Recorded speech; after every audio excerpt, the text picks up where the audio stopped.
Olá, seja bem-vindo a mais uma live do canal Adelphos. É muito bom ter você por aqui, é muito bom ter a sua audiência e participação.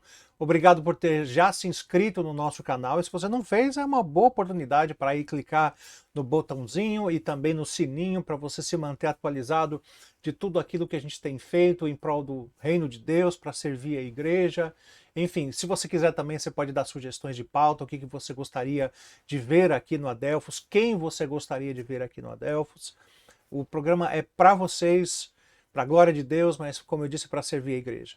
Hoje nós vamos continuar um assunto que deu muita polêmica, muito pano para manga, e esse assunto foi já da última live, que é namoro cristão, o que a Bíblia tem a dizer sobre namoro. Se você não assistiu à primeira parte desse nosso assunto, dessa nossa conversa, vai aparecer aqui em cima, aqui ó, bem nesse lugar, vai aparecer um cardzinho, uma faixazinha branca com um link para você poder assistir a primeira parte. Então, nessa primeira parte, nós falamos vários assuntos, como, por exemplo, o que significa o namoro, como o namoro é importante para o adolescente, quando que o adolescente, como o adolescente deveria encarar o namoro. Né? Tem muitos assuntos legais que são imperdíveis e hoje, como eu disse, a gente vai continuar falando sobre isso. Nós estamos aqui, eu, Charles, Samuel, já apostos, e eu já gostaria aqui de colocar uma pergunta para vocês, que é como é que nós podemos ver a continuidade e descontinuidade entre aquilo que significa namoro e aquilo que significa casamento? Ou seja, será que na maioria das vezes o adolescente ou pré-adolescente, quando quer namorar, ele não observa que o namoro é uma ferramenta para o casamento e quer isolar o namoro em si, como se aquilo fosse um entretenimento, somente um passatempo para a vida dele? O que você acha, Samuel? Obrigado, Fernando. Bom estar aqui com vocês mais uma vez. Esse assunto, como eu disse, ele é um daqueles que Satanás twist, ele muda a ordem, não é? O polo das ações. A gente falou isso offline, mas deixa eu dizer isso aqui online hoje. Nesse assunto específico, o Satanás ele faz com que os homens ou mulheres, né, que são solteiros, eles queiram viver como casados. E quando eles se casam, eles queiram ter desejos e alguns aspectos de solteiro. E é impressionante que, tirando, eu vou colocar viúvos e separados e divorciados e tudo mais na categoria de solteiros, para dizer que só existem duas classes de pessoas. Existem aquelas que são casadas e as que são solteiras. E as que são solteiras precisam entender a viver como solteiras. E a glorificar a Deus naquilo que elas podem viver sem o aspecto do casamento. Não é? O casamento é uma bênção do Senhor, é maravilhoso, e quando nos casamos, nós então precisamos deixar de lado as coisas de solteiro para viver de uma forma que glorifique a Deus no casamento. O que o namoro, da forma que ele é apresentado para a sociedade hoje em dia faz, é mudar esse polo.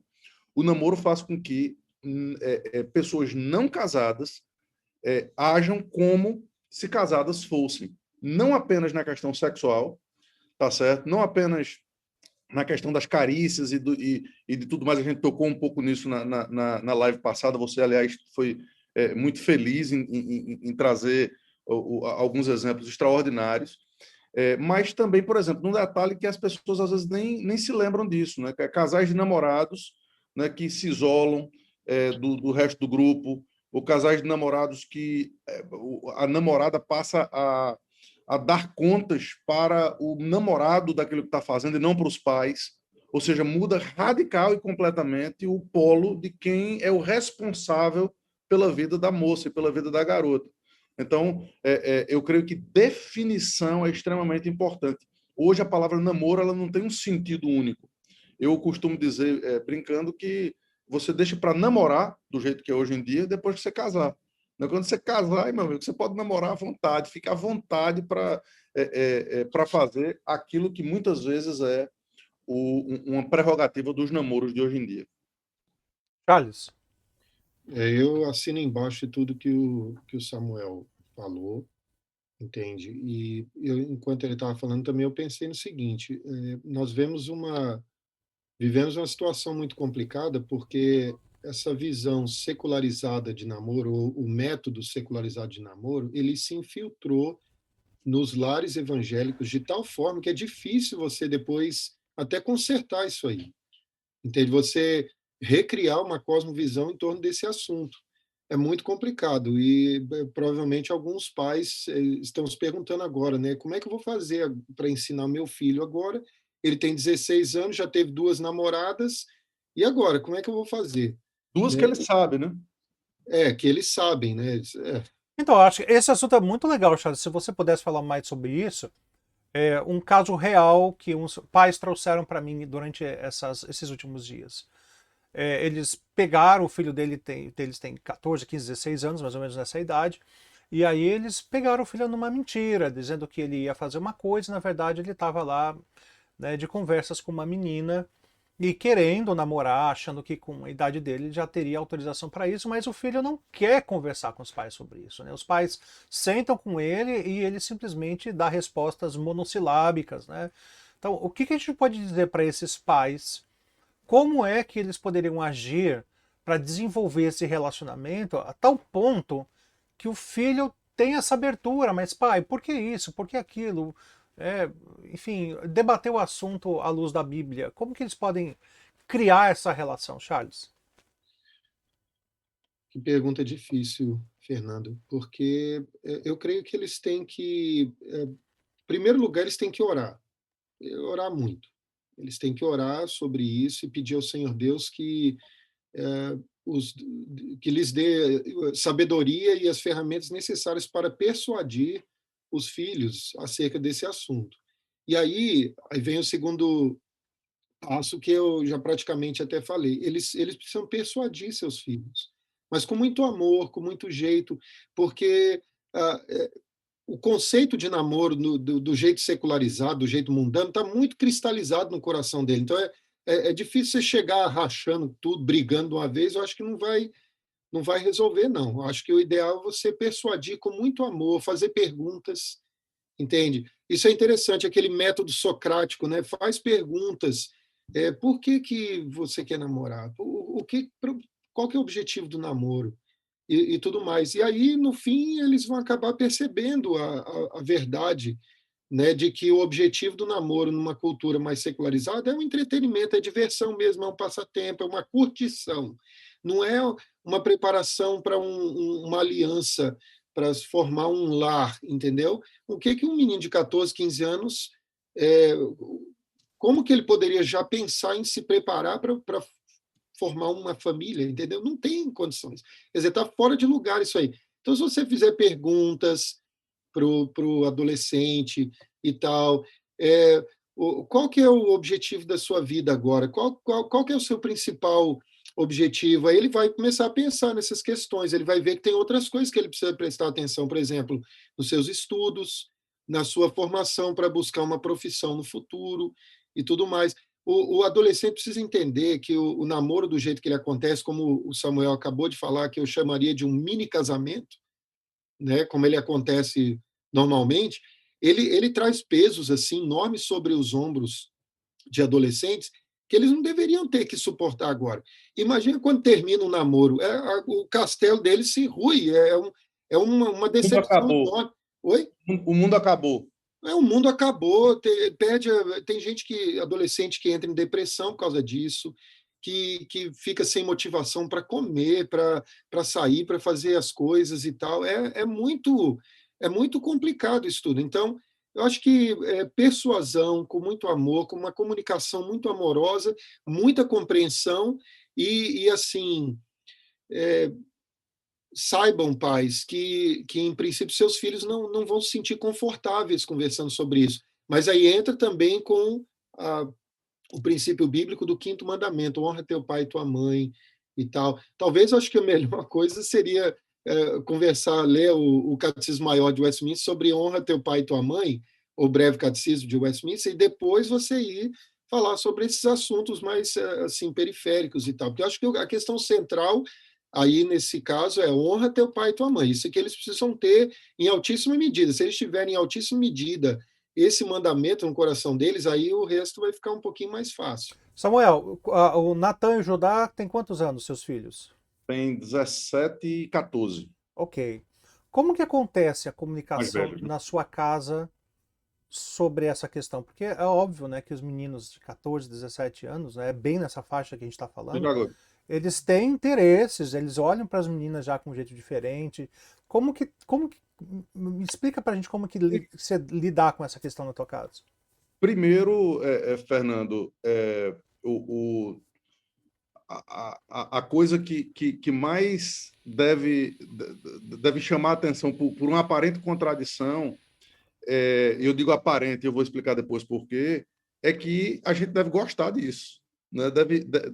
Hoje a gente vive num mundo tão complicado em relação à sexualidade que quando a gente percebe que um filho gosta de uma moça, de uma menina, e isso traz, querendo ou não, um certo orgulho para a gente. Evidentemente, a gente tem que ter cuidado com isso, porque o que o pecado tem feito com esse orgulho é fazer com que os pais queiram que seus filhos sejam os machões predadores segundo a carne, né? Segundo o curso deste mundo. Ou seja, então é canalizar para o lugar certo, não é Analisar refrear. pelo lugar certo. Charles tocou em alguns assuntos que eu vou querer trabalhar, que eu acho que foram muito bem colocados. Eu queria só trazer um pouco, talvez, de pitada de praticidade no que ele falou. Né? Primeiro, muita gente acredita, e Charles tocou nesse ponto de uma forma fantástica, que muita gente acha que já foi longe demais e não tem como voltar atrás. Já perdi o controle. E me deixe trazer uma palavra de esperança aqui, que nunca a gente vai longe demais. A gente crê num Deus Deixa eu que entender aqui. Longe demais em que sentido? No longe demais desgaste na da relação dos filhos? permissibilidade, longe demais na permissibilidade, ou seja, os filhos já fizeram coisas que não deveriam ter feito, já namoraram 2, 3, 4 pessoas, ou seja, aquela pureza que a gente busca, ela já não existe mais. Então as pessoas perdi o controle. Não é assim. O evangelho não nos permite que a gente pense assim. Né? É sempre possível começar de novo, é sempre possível buscar santidade, é sempre possível buscar santificação e um novo começo. Né? Se não fosse assim, estaríamos todos perdidos. Aliás, Né? cada confissão de pecados que a gente faz é um novo começo, né? É um novo começo, é verdade. Então, isso é fundamental. E também, trazendo aí do que Charles falou, né, de investir na persuasão dos filhos, tem duas coisas que são fundamentais, e é o que eu tento trazer aqui em relação aos meus filhos, que é um misto de amizade, ou seja, eu tenho uma dica, né? Pode funcionar diferente para outras pessoas, mas uma vez por semana eu saio com um dos filhos para um papo, as conversa. A gente bota o celular de lado e a gente conversa abertamente sobre tudo. No começo era meio esquisito, né? Ou seja, puxar as coisas dele, mas à medida que ele vai ganhando intimidade, confiança com o próprio pai, as coisas vão se abrindo, o coração vai se abrindo e tudo mais. Então isso é um investimento. Você não queira sair uma vez e querer que ele descarregue tudo em cima de você, que isso não vai acontecer. Isso precisa ser uma coisa constante. Saiu uma vez, não deu certo, ele ficou calado, então não tento mais Exatamente. porque... Sai de novo, invista nisso, porque vale a pena. Mas a segunda coisa é que no meio dessa amizade precisa haver a compreensão dos pais de que existe autoridade. Ou seja, os pais são amigos, são, e devem ser. Mas eles não são amigões, assim, não, eles são amigos com autoridade. E isso é fundamental para que o pai ensine ao filho. Ou seja, o livro de Provérbios é fantástico, né? Porque ele traz é como se o pai estivesse pegando o menino pelo braço e dizendo: deixa eu mostrar a você algumas coisas da vida. Tá vendo aquela mulher ali? Não vá atrás dela, não. Ou seja, esse tipo de conversa a gente só pode ter quando a gente ganha intimidade. Né? E a gente precisa fazer isso demonstrando as duas coisas, amizade e autoridade. E eu acho que para a gente é um desafio também, né, como pais, porque a gente está quebrando um paradigma que nós recebemos, né? É verdade. Não sei quanto a vocês, mas eu não tinha Era tabu. abertura. Não só isso, mas não era normal você tratar desses assuntos com os seus pais. E às vezes a gente nem percebe, mas a gente carrega isso para a nossa realidade e não percebe que é nossa responsabilidade fazer isso, né? Não importa como a gente tenha sido criado, mas é a nossa responsabilidade. Então aqui, resumindo o que você falou, Samuel, então você falou de amizade e de autoridade. Você também falou a respeito de um tempo de exclusividade, não é? E você também falou de investimento na vida, na relação com os filhos. Acho que esses 4 tópicos aí são preciosíssimos, né? Que nós, como pais, deveríamos buscar, não é isso? Eu creio que sim, eu creio que sim.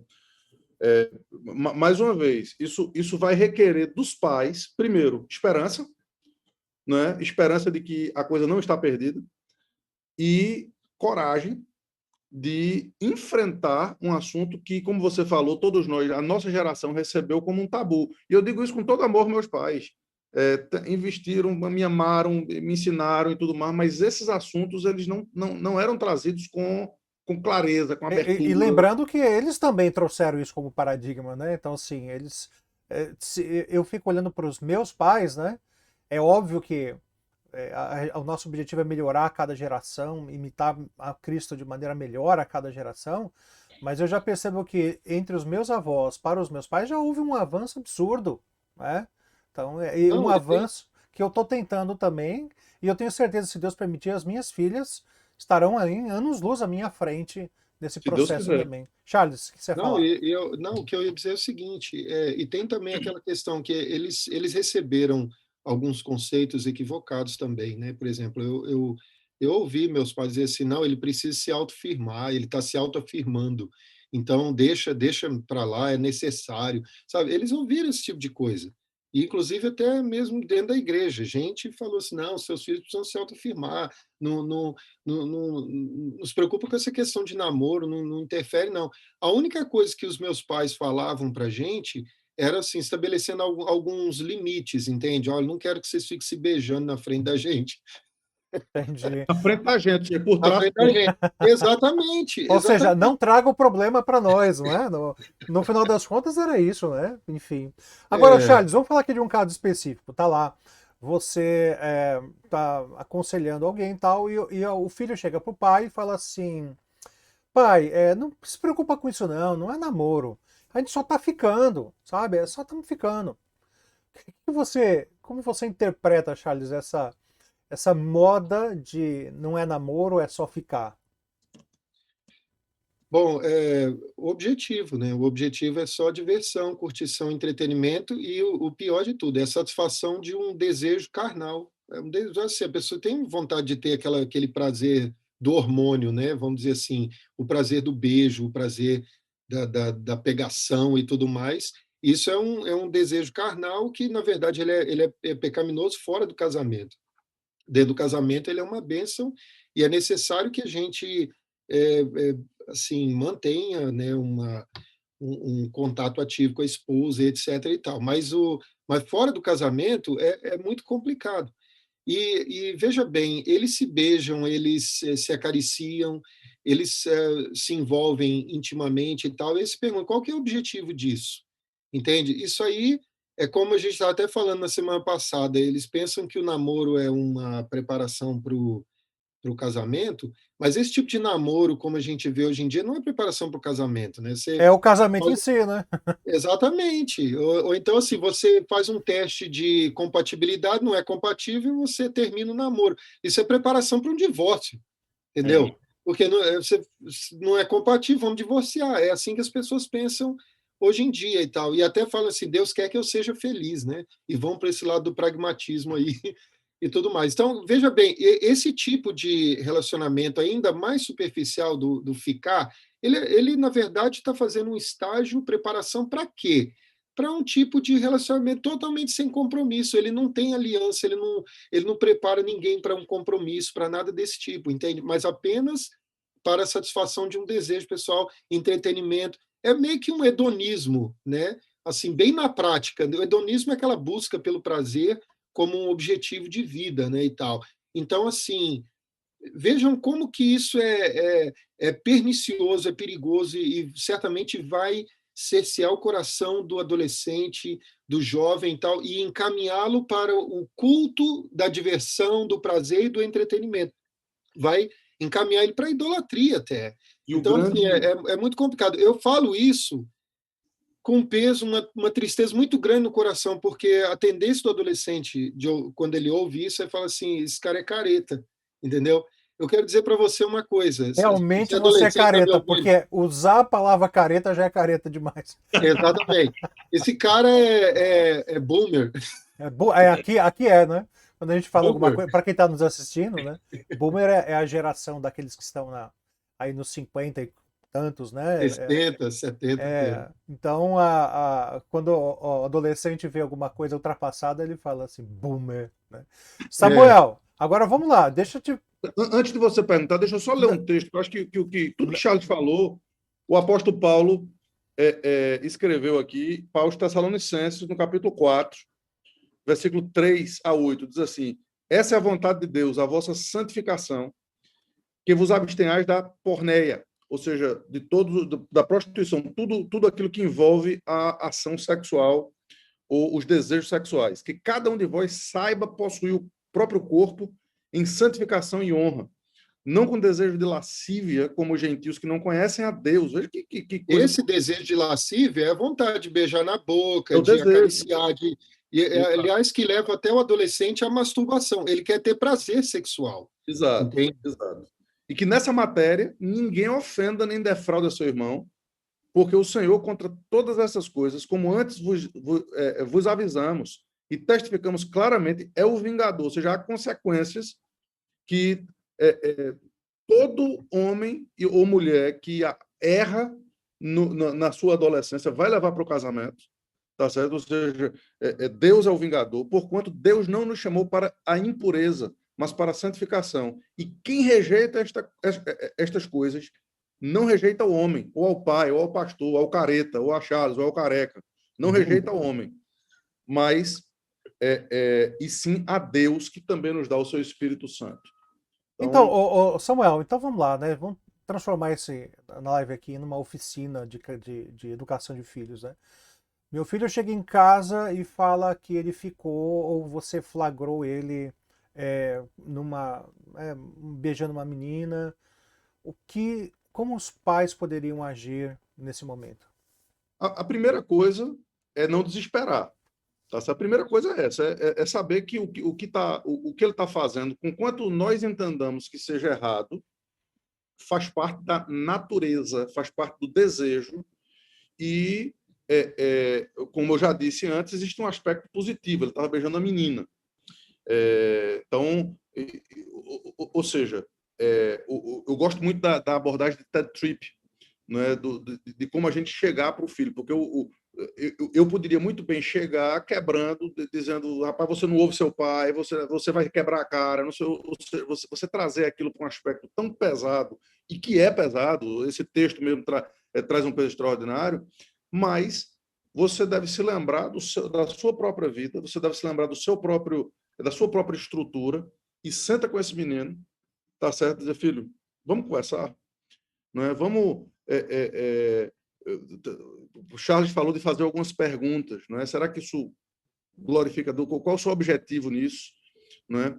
E dentro dessa conversa Cristo, a Bíblia diz que Cristo se esvaziou para se parecer com o ser humano, né? Para ser como um de nós, né?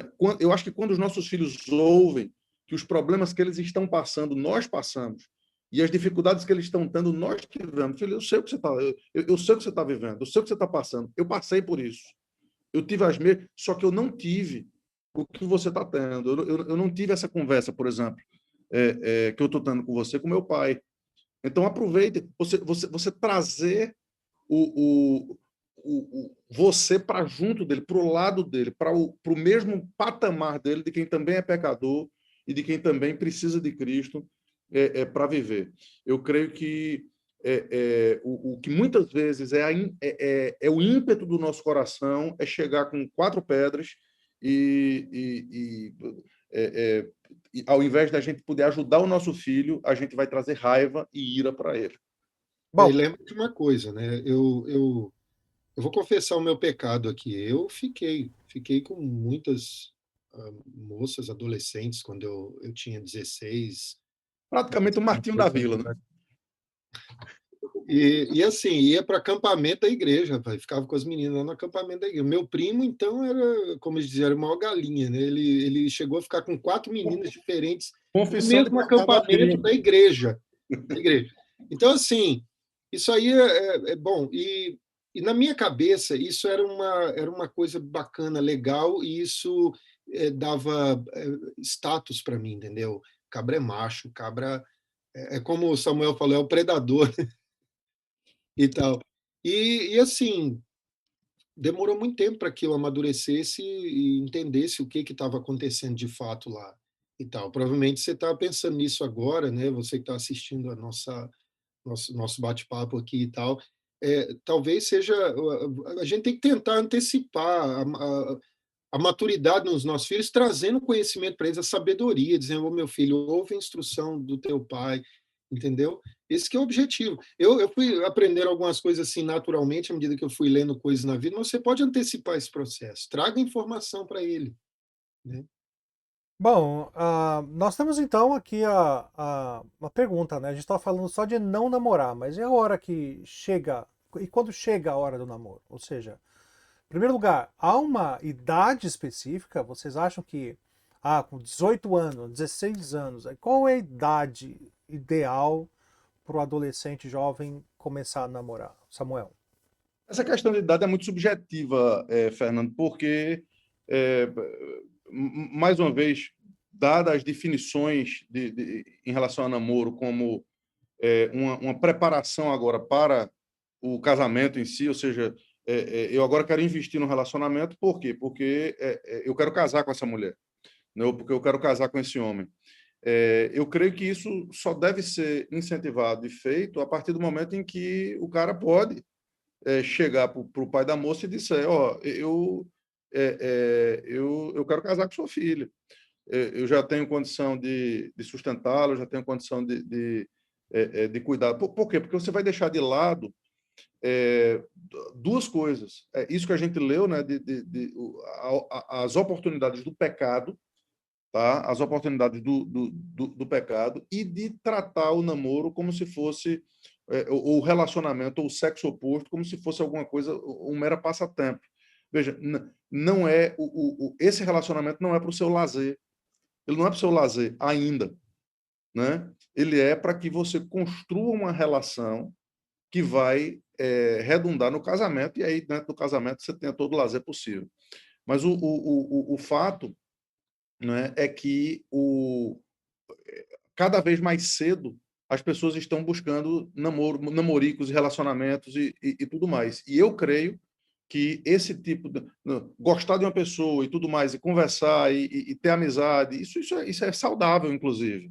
Isso não tem nada, não tem nada do outro mundo nisso. Agora, investir num relacionamento de um compromisso maior, onde você vai continuar se guardando, mas já vai estar pensando no futuro, não é? Eu creio que o jovem precisa estar pronto para dar o próximo passo. Ou seja, novamente aqui citando, né, TED Trip, é ir atrás das motivações do coração, não é isso? Exatamente. Charles, você tem um filho aí já. Pedro fez 20 ou 21? 21, Ele né? vai fazer 22 mês que vem. 22, olha só, tá ficando. O tempo passa rápido demais. De que maneira ele, agora que já está, né, com a cabeça pensando já em casamento, de que maneira que essas coisas foram acontecendo, canalizando? Como se deu esse processo na vida dele, Charles? Se você pode expor aqui um pouquinho pra gente. Posso, não, isso aí não tem problema não. Mas o Pedro foi o resultado de um processo longo, né? Eu comecei cedo conversando sobre esses assuntos com ele, como a gente falou aqui agora há pouco. Eu experimentei isso na minha vida, a coisa de conversar com o filho, de fazer perguntas, de ir instruindo e tudo mais. E eu consegui construir um relacionamento com ele de tal forma que, assim, ele compartilha comigo esses assuntos relacionados ao coração dele, o a afeto e garotas e namoros, os projetos dele, etc. E louvado seja o Senhor, porque o Pedro sempre foi muito focado. Então os colegas dele pressionavam ele, né? Falavam assim: mas você não tem namorado, você não namora, você nunca namorou, entendeu? Nunca nem ficou nem nada. E ele falava assim: não é hora de eu mexer com isso. Agora é a hora de eu focar em outras coisas. Então ele se tornou um músico excepcional. Ele concentrou os esforços dele em algumas coisas, né? Aí, quando ele fez, acho que 20, 19, por aí, 20 anos, aí ele começou a trabalhar e tal. Ele ficou um ano na faculdade, ele viu o outro lado lá, como que é a pressão de questão de prostituição, de droga, de entretenimento, assim, no mais, vou dizer assim, no fundo do poço. É um negócio complicado mesmo. A pressão do mundanismo aqui nos Estados Unidos é muito grande. Mas mesmo assim ele se manteve focado, firme e tal. E aí o que aconteceu? Ele, depois de um ano na faculdade, ele falou assim: eu quero trabalhar, eu quero fazer outra coisa e tal, porque ele já estava meio que fazendo o que ele estava aprendendo na faculdade, ele já sabia, porque da prática mesmo, que era produção musical. Aí ele parou com a faculdade e foi trabalhar. E aqui é interessante porque assim, no Brasil é diferente dos Estados Unidos. Aqui um encanador, por exemplo, é uma profissão, o cara faz muito dinheiro, ele é uma profissão assim considerada nobre, né? No Brasil faz, isso aí não é uma profissão, é uma profissão muito braçal e tal. De fato é braçal, mas a recompensa aqui é muito grande para isso. Ele resolveu trabalhar com plumber, como plumber, que é encanador, né? E aí agora mudou de emprego, foi para uma companhia Vamos de para a área do namoro, Charles. Eu estou indo, eu vou chegar. Por que eu falei isso? Porque agora ele falou assim: eu estou trabalhando, eu tenho emprego fixo, eu tenho condições de tratar desse assunto. Entendeu? Parecia que eu estava rodeando, mas não, eu queria chegar nisso. Aí o que aconteceu? Ele não tem moça aqui na igreja. Tem gente que fala assim: o que eu vou fazer? Meu filho, não tem uma moça para o meu filho namorar aqui na igreja. Ah, ele está namorando agora a menina que é espírita, agora ele está namorando a menina que é católica, e por aí vai, né? Ateísta, né? Ateia, mas o que eu posso fazer? Não tem ninguém aqui na igreja. Pois é, não tem ninguém aqui na igreja para o meu filho namorar. Pois ele começou a fazer intercâmbio com jovens de outras igrejas e tudo mais, e nesse processo ele conheceu uma moça lá de Idaho, que é cristã, reformada, uma menina muito crente e tudo mais, e aí eles começaram a conversar, assim, fazendo De um amizade. extremo a outro dos Estados Unidos, né? Exatamente, ele está no extremo leste, ela está no extremo oeste. São 3 dias de viagem direto para chegar lá na casa dela. E aí ela falou assim: ó, você precisa falar com meu pai. E aí o que aconteceu foi um procedimento que a gente chama de corte. E é isso que eu queria introduzir para vocês, pais que estão nos ouvindo. Ensine os seus filhos sobre isso. O caminho é esse, é a corte. O que é a corte? Eles vão conversar, os jovens, eles já entram assim em algum tipo de relacionamento, mas já visando o casamento. Eles não vão pensar assim: vamos namorar durante alguns anos para ver como é que vai ser, vamos curtir um pouco, aí quem sabe no futuro a gente casa. Não, a conversa já começa voltada para o compromisso, para o casamento lá no futuro. E os pais se envolvem nesse processo, porque eles conversam com os filhos sobre o processo, eles ajudam o filho a ver se tem como começar um processo de corte ou se deveria parar o processo ou recomeçar, seja lá o que for. Então, tem a participação dos pais no processo e o procedimento ele é um pouco mais racional no início. Vamos buscar evidências práticas de que você deveria iniciar uma corte com essa menina. Ah, e isso é excelente, porque, por exemplo, a jovem precisa buscar características no rapaz que vão mostrar que ele vai ser um bom marido. Que é isso que eu acho que a grande diferença do meu filho é que ele sempre falava assim: eu não estou procurando uma namorada.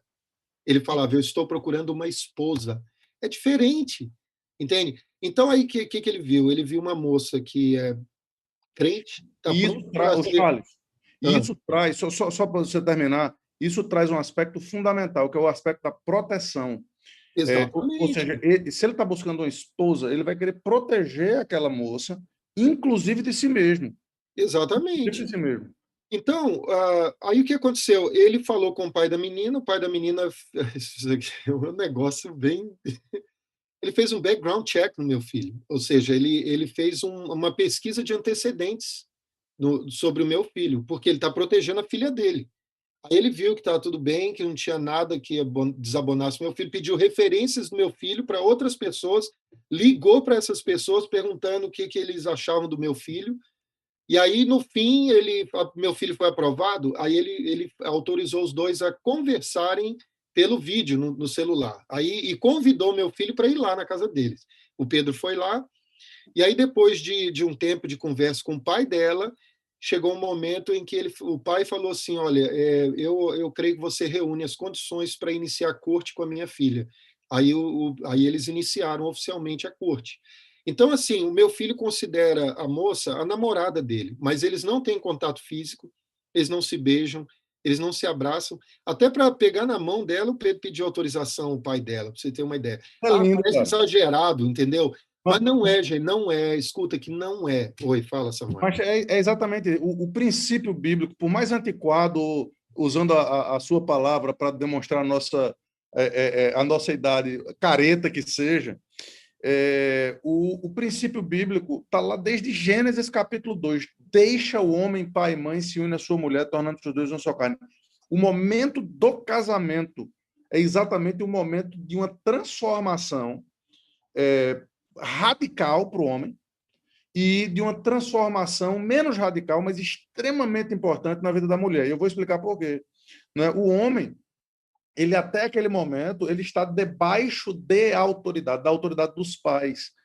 E a partir do momento do casamento, a partir do momento da concretização dos laços, ele vai ser o responsável por ser autoridade sobre uma família.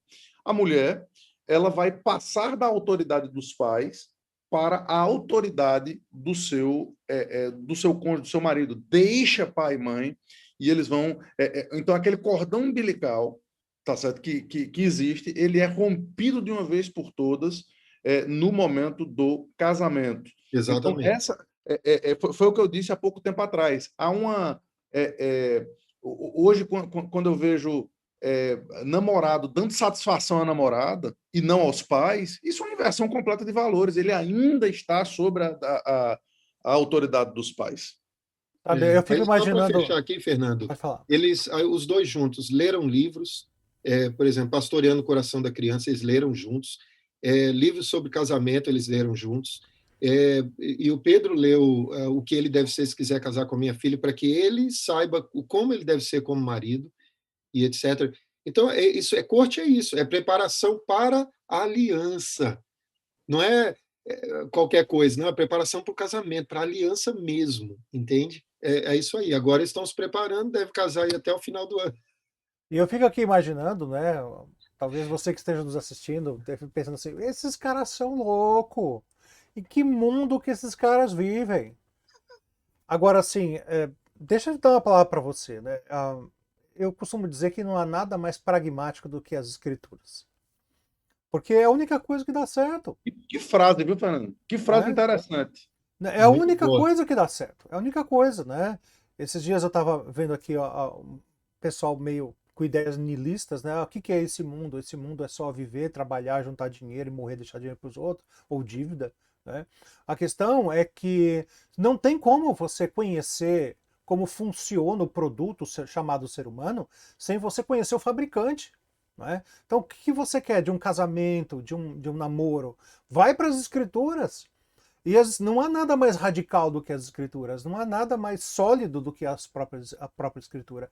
E até mesmo essa demora do contato físico, né, em relação ao namoro, ela é extremamente saudável, porque essa energia sexual que está aí, né, em uma barragem, que está aí sendo contida a todo esforço, ela vai se transformar em uma energia que vai canalizar para o casamento. Ou seja, por que hoje em dia as pessoas demoram tanto para se casar? Ué, porque elas já satisfazeram, as energias sexuais delas estão gastas, estão em dia, vamos assim dizer, né? E um dos aditivos, né, uma das coisas que acelera o casamento também, né, não é só, mas é também um impulso sexual. Para isso que ele foi criado, para você ter pressa em construir a sua família. Não é? Então essa é uma questão que a gente não pode deixar de lado, né? 1 Coríntios 7, né? Melhor casado que viver abrasado. Charles tocou Perfeito. isso na live passada. Simples. Não Muito é? simples. Bom, caminhando aqui nos nossos assuntos, nós falamos a respeito da idade, então, que não seria uma idade específica, mas e sim reunir as condições necessárias para o casamento. Nós falamos de como namorar, ou seja, não é o namoro que privilegia o contato físico, mas o conhecimento mútuo, ainda sob a autoridade dos pais, como foi muito bem colocado. Agora vamos entrar um pouquinho nesse aspecto da pessoa certa. Vocês acham que existe a cara metade, a pessoa certa, o eleito de Deus para a minha vida, para a vida do adolescente? E qual seria esse perfil? Né? Que características o adolescente ou jovem deveria procurar no sexo oposto para serem atrativas para um namoro cristão? Quem quer começar? Samuel. Posso começar? Mais uma vez, Charles e Fernando, esse é um assunto que é totalmente démodé, né, em relação ao que a gente vai falar aqui, porque o que as pessoas buscam hoje, mais uma vez, é intrinsecamente ligado à atração carnal. Ela tem que ser bonita, ela tem que ser gente boa, tem que sorrir para todo mundo, o cara tem que me fazer rir, tem que, ou seja, existem algumas coisas que não são necessariamente ruins em si mesmas, né? É óbvio que tem que haver alguma atração, é óbvio que tem que você tem que gostar daquele que está vendo, isso é uma coisa natural. Só que tem coisas que são muito mais importantes e que tornam minha avó dizia um negócio que era fantástico, a sabedoria de vó. Ela dizia: quem ama o feio, bonito lhe parece. Né? Se Patrícia não pensasse assim, eu estava lascado. Né? É verdade, é verdade. Eu estaria lascado. Mas o grande problema é que eu sempre falei os adolescentes riam dessa história, né, e achavam engraçado, mas graças a Deus muitos têm usado isso. Eu disse: rapaz, faça um checklist. Faça um checklist daquelas que são as características que você deseja ter no seu cônjuge, características que sejam, vou usar a expressão do Fernando, pragmaticamente bíblicas. Né? Pragmaticamente bíblicas. Ou seja, primeiro, que sejam servos do Senhor. Né? E como é que você vai saber disso? Sim, veja, tem alguns sinais que são dados que são simples. Moça, deixa eu falar para as moças aqui. Alguns sinais que são dados que são simples. Se no relacionamento, namoro, corte, seja lá o que for, o cara quiser pegar em você, pronto, esse cara já está fora. Esse cara está fora. Por quê? Porque ele está tentando lhe defraudar. Ele está tentando fazer, ele não está lhe protegendo como ele deveria proteger. Ele tem que ser um protetor e não um predador. Ele tem que ser um provedor. Ou seja, Trabalhador. Hã? Trabalhador. Um cara trabalhador, um cara firme, um cara que cumpre as suas obrigações.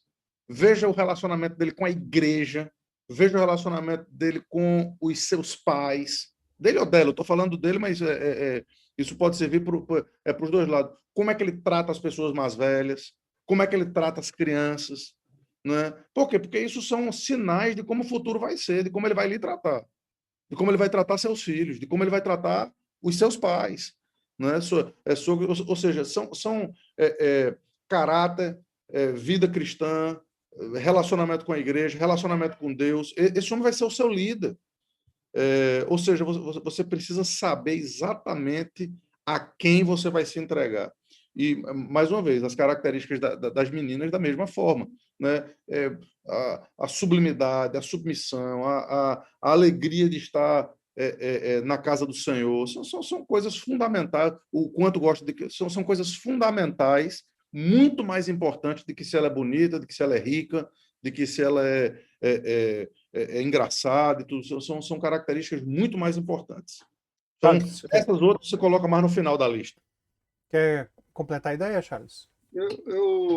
Não, acho que Samuel foi bem feliz no que ele falou, né? Então me diga uma coisa, não há um risco de assim, a gente elevar a um patamar tão alto, né, as exigências, que você vai postergando, né? Porque uma coisa é a gente falar para meninas de 14, 15, 16 anos para não namorarem. Outra coisa são aqueles que estão beirando já os 30 ou já passaram dos 30 e que ainda não conseguiram achar a pessoa ideal para se casar. Não estou dizendo para terem pressa em relação a isso, mas a questão é essa, o nível de exigência ficou tão alto que ninguém se encaixa nele. Vocês não acham que há esse risco? Fernando, eu acho que passar do que a gente está falando para o perfeccionismo é, a linha pode ser muito tênue, tá certo? Veja, ninguém vai ser perfeito nessas áreas, né? Eu gosto muito do Charles citou, acho que umas 3 vezes na última live, o livro de Woody Buchan, o que ele deve ser. E tem um último capítulo que para mim é uma joia, uma preciosidade, que diz, veja, às vezes você não vai encontrar alguém assim. Então você vai investir para transformar alguém alguém que tenha o caminho, as características pelo menos básicas para que você possa construir em cima disso. Então existe um nível de perfeccionismo em algumas pessoas que não atrapalham apenas na escolha, mas vão atrapalhar muito mais no casamento. Eu me lembro aqui do As texto expectativas são tão altas, que a pessoa se esquece que ela mesma é pecadora. Eu me lembro aqui também, você falando sobre o último capítulo do livro do Vodd Balkan.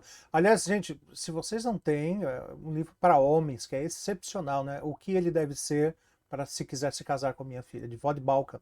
Que é a editora no Brasil que publicou, foi Monergismo? Monergismo, é isso aí. Então, eu me lembro de Efésios capítulo 5, quando Paulo fala a respeito do amor de Cristo pela igreja, né? Ou seja, quando ele morreu pela igreja, né? Ou seja, o momento em que se dá a nossa conversão, nós estamos matéria bruta, né? E o que diz o texto? É que quando ele morreu pela igreja, ele se entregou por ela para lavar a igreja, torná-la sem mancha, sem mácula, para apresentar a si mesmo igreja gloriosa. Ou seja, esse processo de pastoreio, né? O amor mútuo, ele tem que gerar, né, cada vez mais o caráter cristão no outro. Né? Não seria isso, né? Ou então, se a pessoa ama a Cristo, mesmo que ela seja cheia de defeitos, mas ela ama a Cristo, ela tem as escrituras sagradas como sua regra, única regra de fé e prática, isso já é um solo suficientemente bom para que se construa alguma coisa em cima, não é? E dando aqui um testemunho pessoal, eu particularmente não era assim a última bolacha do pacote, como se diz por aí, né? Continuo não sendo. Agora só. Bem, mas havia em mim, na Suênia, minha esposa, né, o desejo por agradar a Deus, por fazer a vontade dele. Então, aos poucos, a gente vai se transformando. Né? Eu olho para como eu era um adolescente, penso, meu, que sujeito maluco, e que quão grande foi a graça de Cristo em ter me concedido uma esposa como a que eu tenho. Amém. E, por outro lado, né, quando a gente se casou, a Suênia era, assim, feminista de carteirinha. Imagina isso, né? Ela era uma feminista, né? Eu estou dizendo isso porque ela mesma já falou isso em lives e coisa e tal, e queria o sucesso profissional a todo custo, enfim, queria estudar cada vez mais para isso, não que haja algum problema com o estudo, né, mas essa priorização, né, da realização profissional ocupava ali, né, o lugar na vida dela. E isso mudou demais, né, demais. Né? Hoje em dia ela é voltada completamente para o lar, sem deixar de ter realizações profissionais, porque ela trabalha em algumas frentes, mas o lar para ela é prioridade. Né? Eu e as minhas filhas somos prioridade na vida delas. Então, houve uma transformação. Então, creio que não há lugar realmente para esse perfeccionismo que o Samuel falou. Né? A gente tem que entender que a graça vai ser fundamental nesse processo de construção do casamento, não é isso? Você tocou num ponto, Fernando, que eu queria até talvez que ou você ou Charles tocassem aí, que é a questão do relacionamento, do julgo desigual, né? do relacionamento com pessoas de outros credos, de outras religiões. Né? Fiz o papel de Fernando aqui, mas queria que vocês tratassem sobre esse assunto. Charles. A escritura ela é bem clara, né? Quando diz assim, não vos ponhais em julgo desigual com os Explica a figura do julgo desigual. O que Paulo tinha em mente quando usou essa comparação? É a canga. Você não pode colocar dois animais de espécies diferentes para puxar a mesma canga, né? A mesma carga. Um carro de boi, por exemplo, se você colocar um burro e uma cabra, não vai dar certo. Né? O burro é muito mais forte e tal. Se você colocar uma vaca de um lado Um e um cavalo do outro. cavalo também do outro, não vai dar certo. O máximo que vai acontecer é que o carro vai ficar andando em círculo, não vai sair do lugar, não vai progredir. Vai quebrar as Então, costas de um. exatamente, vai quebrar as costas de um deles. Quer dizer, o dano é muito grande, né? No caso dos animais, então, por isso que Paulo usa essa ilustração para colocar essa questão. É claro que o julgo desigual ali em Coríntios não diz respeito apenas ao casamento, mas a qualquer tipo de sociedade, associação com os incrédulos, a gente tem que observar esse princípio. Mas quando a gente olha para o casamento, a questão é assim, a gente vê desde Gênesis esse princípio bíblico, né, que nós devemos nos casar no Senhor. Paulo fala isso lá em 1 Coríntios 7, que se casem no Senhor, ele fala isso e tal. E então, assim, o problema do julgo desigual é que assim, os dois vão ter cosmovisões diferentes, motivações diferentes. Eu conheço pessoas que se casaram em julgo desigual, o marido era crente, a esposa não era, ele queria ensinar a Bíblia para os filhos, a esposa se opunha. Diz, não, as crianças é que têm que escolher qual caminho que eles vão seguir quando eles forem adultos. Não deixava ele ensinar. E o mandamento bíblico é que você ensine, inculque os filhos desde o início. Olha a gravidade do processo. E no fim, o que aconteceu foi que os filhos dele não são crentes e tal, não permaneceram na igreja e tal. E assim, isso é a regra que acontece com todo mundo. Bom, tem algumas poucas exceções, né? E essas são as nossas dificuldades às vezes, porque às vezes acontece de uma pessoa namorar um incrédulo e o incrédulo é convertido. Mas isso aí é uma exceção, essa não é a regra. Mas essas exceções são as que aparecem, são as que vêm à tona. Exatamente, parece que só existem exceções, né? Para serem observadas, né? Pois é, né? Eu, quando eu era pastor lá em São Paulo, eu tive que lidar com uma situação tanto quanto incomum, porque muitos casos aconteceram de, principalmente moças namorando rapazes não crentes, e depois os caras se convertem e ficam assim extremamente firmes na fé, dão bons exemplos, mas a gente não pode se guiar por exceções, tem que se guiar pela palavra, né? Então, Exatamente. agora, o que me chama a atenção no texto que Paulo fala sobre o jogo desigual é justamente o fato de que essa lei é quebrada do jogo desigual não quando se começa a namorar, mas é quando você se coloca numa posição de tamanha intimidade com alguém que você ganha laços afetivos com ela. Então a questão ali dele que era a questão de comida sacrificada a ídolos, e ele falando, olha, não se coloque numa situação em que você desenvolva uma amizade que envolva um vínculo tão forte que você seja constrangido a se sentar à mesa com aqueles que cultuam ídolos. Né? Exatamente. Então, a questão é de você guiar os seus filhos, ou se você é adolescente ou jovem que está nos assistindo, não se permitir que isso aconteça. Né? É óbvio que você pode ter contato com todo mundo, não quero que a gente crie aqui um convento, um monastério, um kibbutz, que quer que seja, e se Até tranque deve lá ter, né? dentro. É, Deve ter como forma de relacionamentos redentivos. exatamente, né? E As tem nossas gente que até amizades. pensa, e tem gente que até pensa assim, não, meus filhos estão protegidos, que eu já falei com eles, só pode namorar gente da igreja. Não, peraí. Então, Às vezes mas tem gente, não, às vezes tem gente na igreja que está lá, mas não é É, convertido. eu ia falar sobre isso também, né? Porque, então, o primeiro passo é esse, não se coloque numa posição em que você perceba que você está criando vínculos com alguém que não tem a mesma fé que você, para depois, porque depois é mais difícil dessas coisas serem controladas. E eu me lembro também que Paulo fala, também lá em 2 Coríntios, é o fato de que ele diz assim, olha, já vos adverti que não vos associasseis com os ímpios. Agora eu vos advirto que vocês não se associem com alguém que, se dizendo cristão, seja adúltero, roubador, mentiroso, e vai dar mais uma série de características, né? Então, como bem disse o Charles, não é simplesmente o fato de alguém estar lá junto com você na mesma igreja, um menino ou uma menina, que isso vai reunir todas as características essenciais para que haja um relacionamento, né? Mais uma vez, o que Paulo fala? De pragmatismo, ou seja, a fé, ligando agora com o Tiago, é através das obras que a gente mostra a nossa fé, ver o comportamento da pessoa, né? O Fernando, e nesse assunto, mais uma vez, a gente é tido por radicais, né? Porque não é possível, e se a pessoa gostar, e se não tem ninguém na igreja, e tudo mais. Aí eu gosto muito do texto de Neemias, não é? Porque a gente não vai chegar nesse nível de radicalismo aqui, até porque senão a gente vai ser preso. Mas deixa eu só ler aqui, finalzinho do livro de Neemias, capítulo 13, versículo 23. Neemias diz assim: vi também naqueles dias que judeus haviam se casado com mulheres asdonitas, amonitas e moabitas. Traduzindo para a gente, crentes, ou seja, gente do povo da aliança, havia se casado com gente de fora do povo da aliança. Seus filhos falavam meio asdonita e não sabiam falar judaico, mas a língua do seu respectivo povo. Contendi com eles e os amaldiçoei, e espanquei alguns deles, e lhes arranquei os cabelos, e lhes conjurei por Deus, dizendo: não dareis mais vossas filhas a seus filhos, e não tomareis mais suas filhas, nem para vossos filhos, nem para vós mesmos. Não pecou nisso Salomão, e aí ele continua para falar sobre os pecados do próprio rei Salomão, que se desviou por conta de casamentos errados.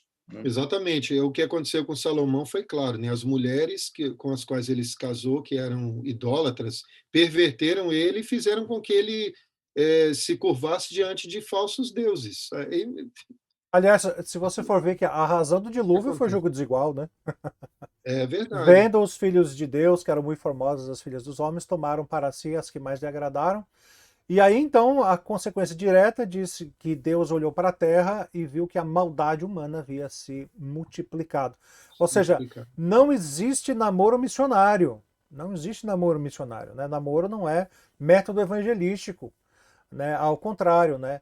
A gente tem que lembrar que, falar um pouquinho aqui de uma analogia meio meia boca, né? Mas pensa assim, né? Dentro do nosso coração como crente tem o positivo, que é a presença do Espírito Santo, mas tem um negativo, que é a presença do pecado, né? Que ainda me constrange, que é o meu inimigo, a minha carne.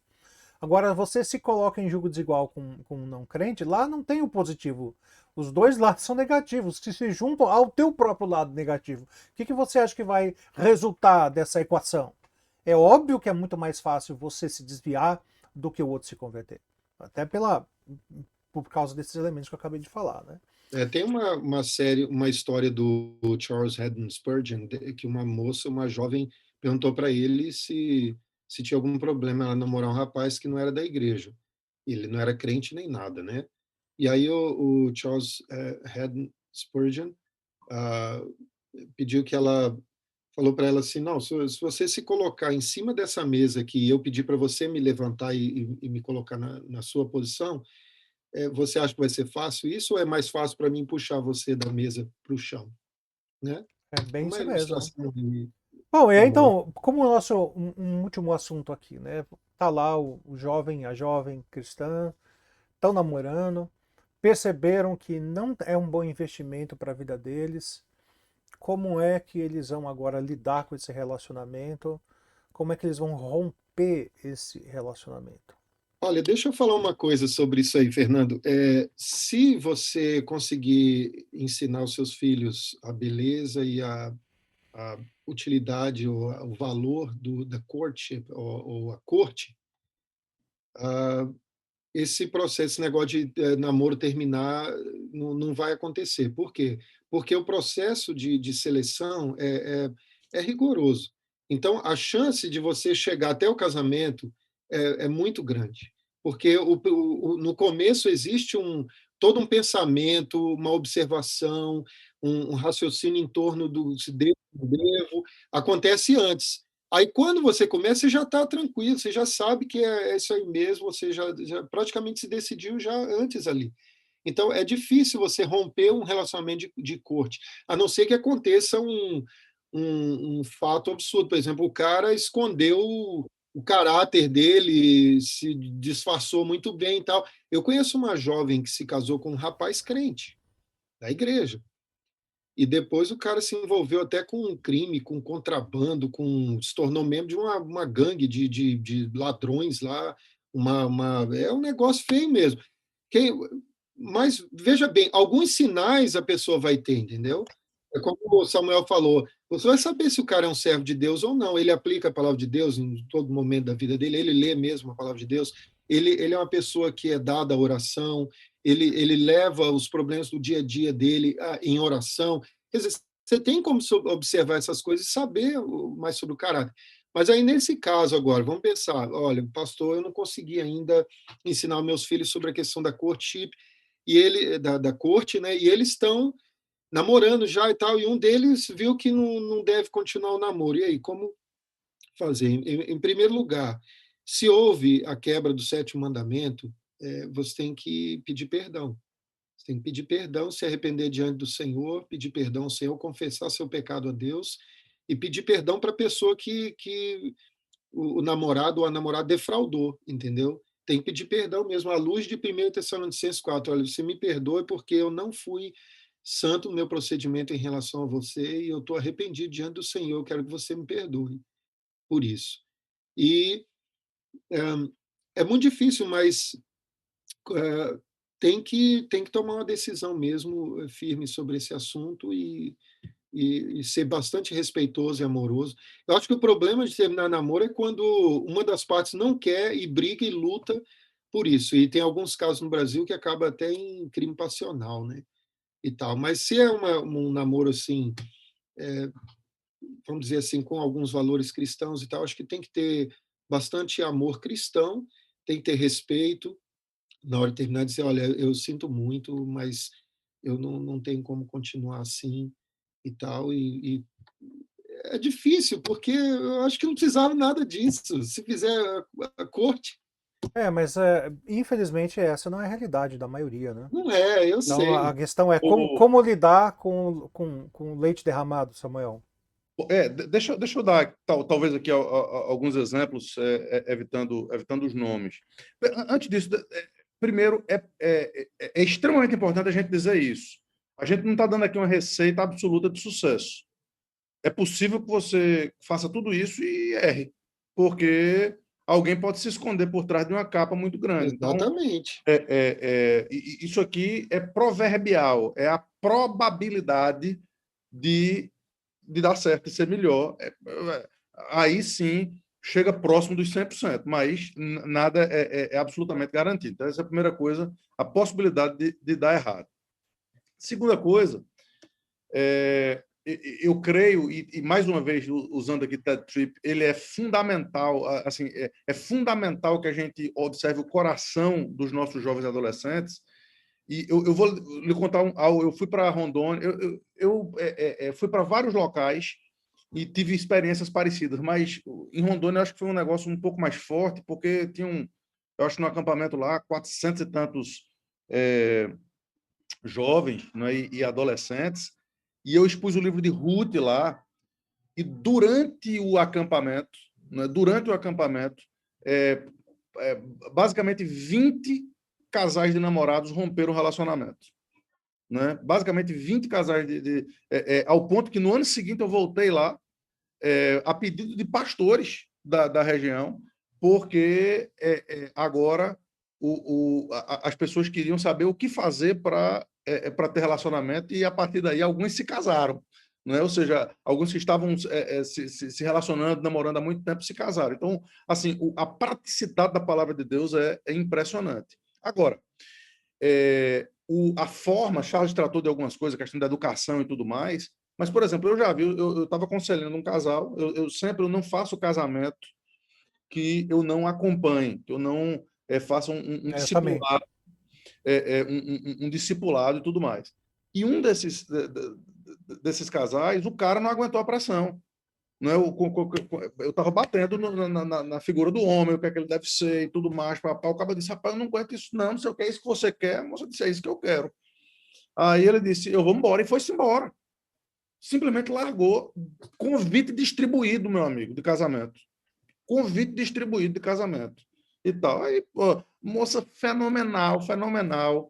Menina crente, de ouro, não sei o quê. Pela graça de Deus, pouco menos de 2 anos depois, eu estava casando ela com o homem que Deus havia separado para ela, né? com aquele que Deus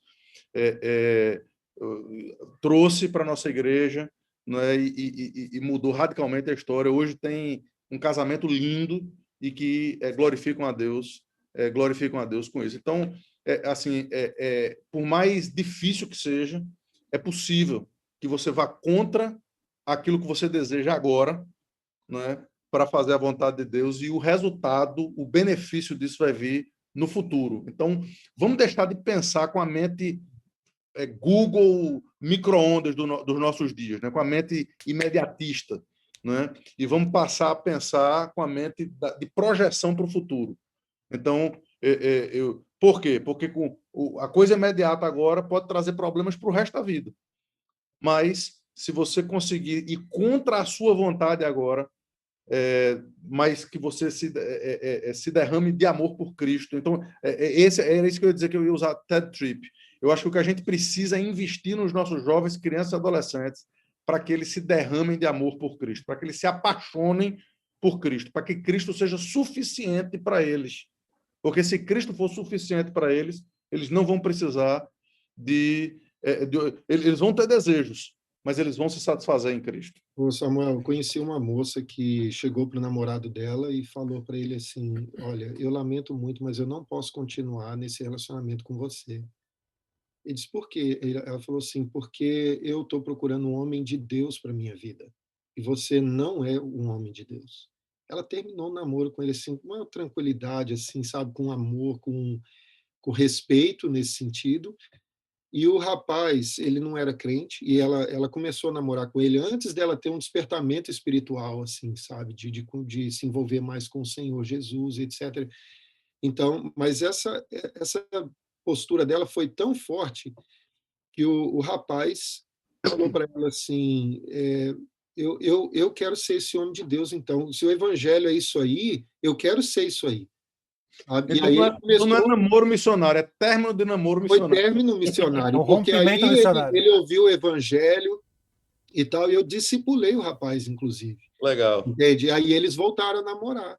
Depois, sabe, foi um negócio interessante. Teve um outro caso lá de um namoro misto na igreja, e aí eu chamei o rapaz para ler a Bíblia. A gente começou a ler o Evangelho de João, aí lemos o Evangelho de João juntos, começamos Romanos, fomos lendo Romanos juntos, estudando e tal.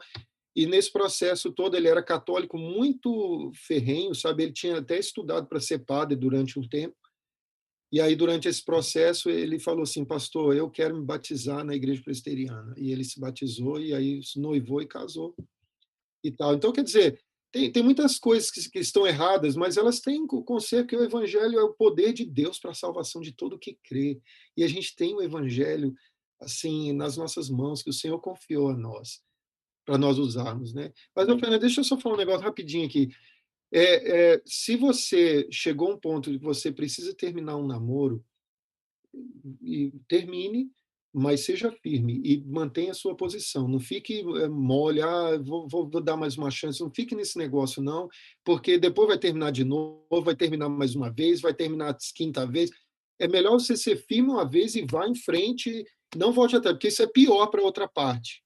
Entendeu? Se tem a outra parte que está sofrendo por causa do término do namoro, vai ser pior você ficar querendo dar uma chance, mas você sabe que não é aquilo mesmo e tal, entende? Então seja firme na sua decisão e não volte atrás, não.